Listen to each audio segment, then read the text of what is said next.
Mdogo Sergeant hapa, disco ya fundi. Bwana tunatazama verse original.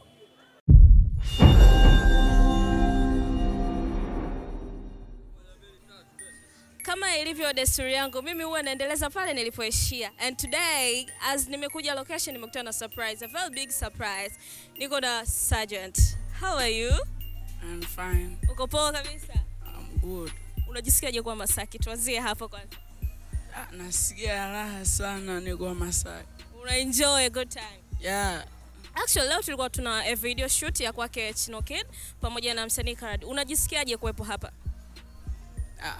Najisikia furaha kwa sababu ushirikiano unajenga kitu.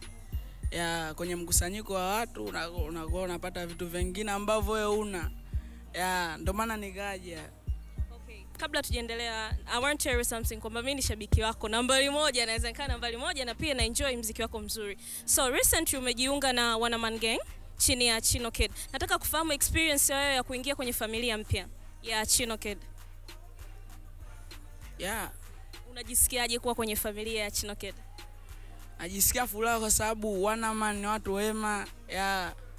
Siku ya kwanza unapigiwa simu kwamba Chino Kid anakutafuta popote ulipo, anataka utie mguu kwenye uwanja wake. Ulijisikiaje? Nataka kujua ile hali ya kwanza kabisa, mapokezi yake yalikuwaje?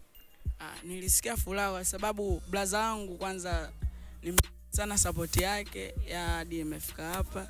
Sasa kanipa sana support kubwa hadi imefika hapa. Okay, umetoa nyimbo ya Tunakuja kama Mazombe. I like that song pamoja na Chino Kid. Nataka kufahamu mapokezi ya ngoma, yani jamii imeipokea nyimbo yako vizuri zaidi. Hiyo ilikupa hali gani? Ulijisikiaje?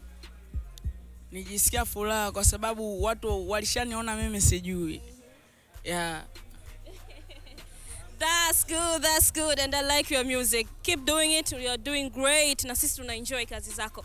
Kitu kingine ambacho nataka kukijua. Okay, ulikuwa unaishi nyumbani lakini kwa sasa upo kwa Chino Kid. Experience ya kutoka huku kuhamia huku. Hakuna kitu una miss nyumbani labda?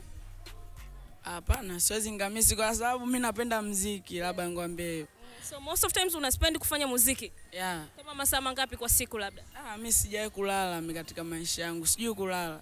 Okay, kama anavyokuambia yeye halali kwa ajili ya kututengenezea muziki mzuri. Kwa ni juhudi yako wewe itakamfikisha pale anapopataka. So unatakiwa kusikiliza nyimbo zake, kusubscribe YouTube channel yake. Okay, tukiwa tunaelekea mwisho wa our best interview, nataka kufahamu ni kitu gani umeandalia shabiki zako au mashabiki wako kwa ujumla? Wakae mkawa kula kwa kusubiria ngoma kali na wana support muziki mzuri wanisupport. Yeah, that was Sergeant. Na ametueleza vitu vichache walau ya vile ambavyo kiu yako ilikuwa inatamani kuvisikia. Okay, this was your favorite girl, Alicia Nabi, and I was with Sergeant.